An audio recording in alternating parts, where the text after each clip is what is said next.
Oke guys, jadi sekarang kalian sudah berapa lama WFH? Dan mungkin sekarang kalian sedang mencari inspirasi setup meja kerja yang nyaman dan juga minimalis. Yuk tonton terus video ini sampai habis.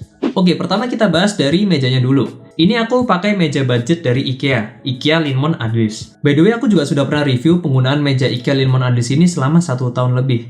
Nah, kalau misalkan kalian ingin lihat videonya, kalian bisa klik link yang ada di sini.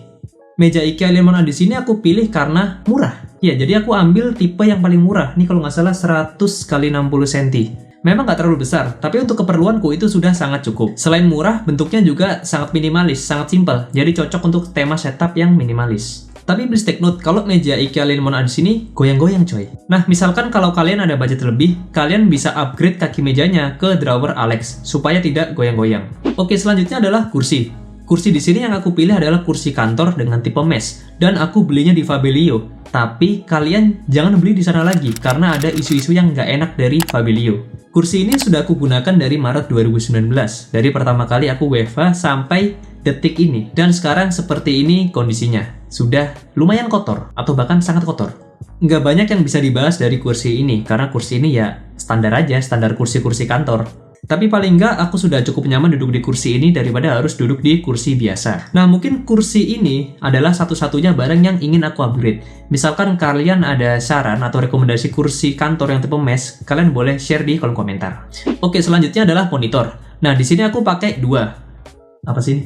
LG 24MK600 dan juga HP 24MH. Untuk monitor HP 24MH ini aku sudah pernah buat reviewnya. Tapi tetap, kalau misalkan kalian ingin review monitor yang lebih lengkap dan lebih jelas, kalian bisa lirik ke channel JTID. Dan jangan lupa subscribe ke channel JTID. Monitor LG 24MK600 ini emang sudah jadul banget. Mungkin sudah susah direkomendasikan buat di tahun 2022 ini. Tapi untuk monitor HP 24MH ini masih bisa direkomendasikan di tahun 2022 ini.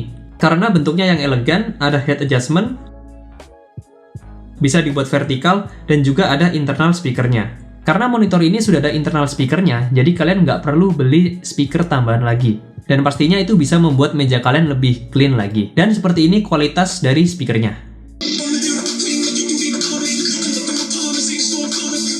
Dual monitor di sini sangat berguna ketika aku ngoding maupun edit video. Untuk ngoding, layar vertikal ini akan sangat enak karena codingannya akan kelihatan semua. Jika untuk editing video, layar vertikalnya ini aku gunakan untuk melihat skripnya lagi, supaya proses editingnya jadi lebih cepat.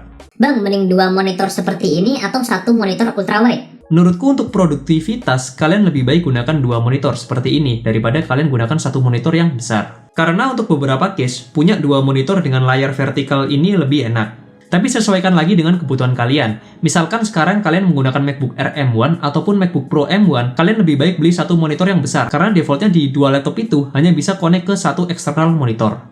Oke, selanjutnya adalah monitor ARM. Nah, untuk di sini aku gunakan di monitor LG 24MK600 karena di monitor itu belum full ergonomis. Dengan adanya monitor ARM ini, monitor kalian jadi full ergonomis. Bisa kalian arahkan sesuai dengan keinginan kalian. Dan yang pasti dengan adanya monitor ARM ini akan membuat setup meja kerja kalian lebih clean lagi. Tapi sebelum kalian membeli monitor ARM, ada 2 hal yang perlu kalian perhatikan. Yang pertama adalah kekuatan dari monitor ARM itu sendiri. Biasanya di spesifikasinya akan ada keterangan mampu menahan beban hingga berapa kilo.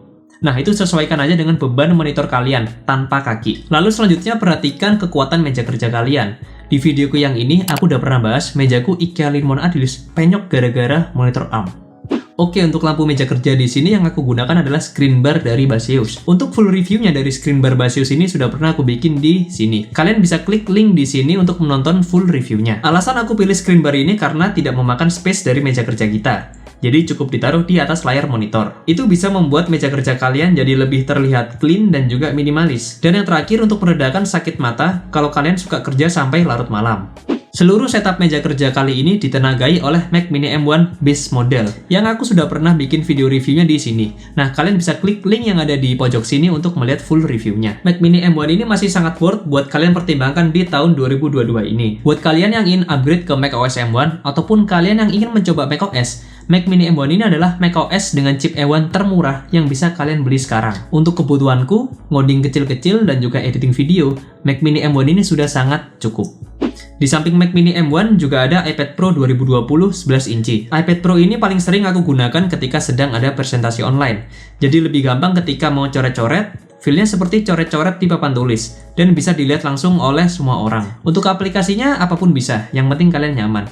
Nah, di sini yang aku gunakan adalah Microsoft OneNote, karena gratis. Selain itu, iPad Pro 2020 ini juga sering aku gunakan ketika ingin coret-coret. Jadi nggak perlu coret-coret di kertas lagi. Misal untuk menggambar arsitektur diagram atau flow diagram, lebih mudah langsung coret-coret di iPad Pro ini. Dan penggunaan lainnya hanya kerja-kerja ringan, seperti edit foto di Lightroom, untuk scripting video YouTube, edit-edit video simple dengan LumaFusion, dan untuk baca buku.